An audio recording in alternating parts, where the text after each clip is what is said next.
নতুন বছর আমিও খুব নতুনভাবে শুরু করছি এবং আপনারাও নতুনভাবে বড় পবিত্র এবছরই 550 বছর পরে শ্রী রামচন্দ্র দেব তিনি নিজের বাড়িতে ফিরছেন। ঘর ছাড়া রামচন্দ্র দেব নিজের ঘরে ফিরছেন অবশেষে, এবং অযোধ্যাতে যে বিশাল আয়োজন, তার খবর, তার আপডেট যেভাবে আমরা দেখাচ্ছি, তার পাশাপাশি আমার মনে হয়েছে যে কোথাও আমাদের বাঙালি সমাজে, বাংলার সমাজে রামচন্দ্রকে নিয়ে একটা শ্রেণীর মধ্যে বড্ড অসূয়া কাজ করে।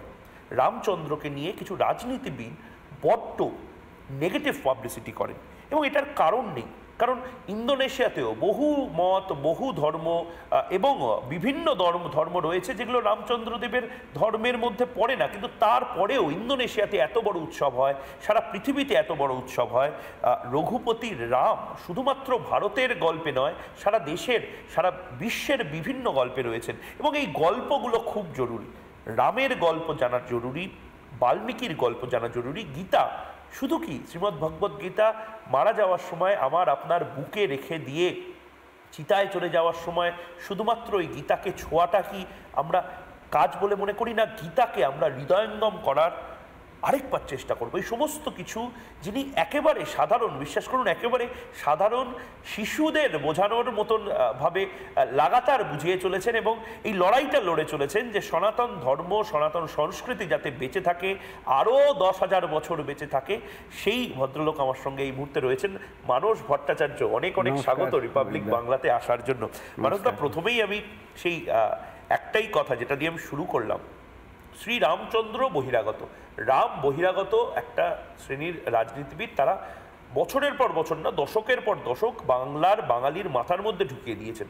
92 সাল থেকে 2024 সাল অবধি এই গোটা যে রাম মন্দিরকে ঘিরে আন্দোলন এবং তা নিয়ে লড়াই এবং যে রাজনৈতিক তরজা, তার মধ্যে বাংলাকে যেন বিচ্যুত করে দেওয়া হয়েছে রাম থেকে। সত্যিই কি রাম বহিরাগত?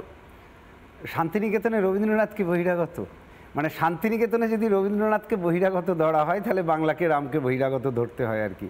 মানে বাংলার সংস্কৃতি বলতে আমরা যা যা বুঝি আর কি, মানে সাহিত্যের অংশ, ভাস্কর্যের অংশ, মন্দিরের অংশ, নাচের অংশ, লোক সংস্কৃতির অংশ, এই সমস্তটা মিলে যদি সংস্কৃতি হয় তাহলে সেখানে রামকে বাদ দিলে বাংলার সংস্কৃতি বলে আর কিছু থাকবে না।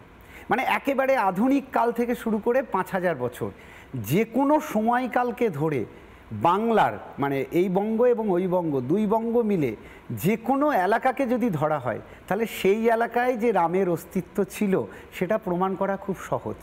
মানে একদম আধুনিক সময়কালকে আমরা যদি ধরি, নবনীতা দেবসেন এই সময়ের মানুষ, তার একটা বইয়ের নাম হচ্ছে সীতা থেকে শুরু।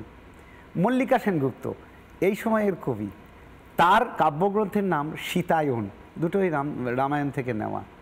এটা হচ্ছে একদম এই সময়ের। তারপরে এবার আপনি যত পিছিয়ে যাবেন একেবারে বাল্মীকি পর্যন্ত সমস্তটাই রামময়। যে কোনো এলাকা, চট্টগ্রাম, যশোর, খুলনা থেকে পুরুলিয়া, বাঁকুড়া, সর্বত্র রামের ছবি, সাহিত্যে বলুন, কাব্যে বলুন, ভাস্কর্যে বলুন। তার বাংলার সব জেলাতেই রামের অবস্থান। সব থেকে বড় ভারতবর্ষের রামনবমীর উৎসব হতো চট্টগ্রামে। চট্টগ্রাম বাংলাদেশের, হ্যাঁ, সব থেকে বড় রামনবমীর উৎসব হতো, হাতি ঘোড়া নিয়ে, তার বর্ণনা পাওয়া যায়। চৈতন্য যুগের পুরোটা রামময়। বাল্মীকির পরে রঘুবংশে মেদিনীপুরের উল্লেখ করা হচ্ছে যে মেদিনীপুরের কৈবর্তদের যে নৌবাহিনী ছিল সেই নৌবাহিনীর সঙ্গে রামের যুদ্ধ হচ্ছে এবং রঘুর যুদ্ধ হচ্ছে, এবং রঘু জয় করে কৈবর্ত নৌবাহিনীর বহু প্রশংসা করেছেন যে বাংলার যে নৌবাহিনী সেটা প্রচণ্ড শক্তিশালী, এবং তাদের হাতেই আবার মেদিনীপুরের কংসাবতী নদী পেরিয়ে তিনি উড়িষ্যা জয় করতে যাচ্ছেন।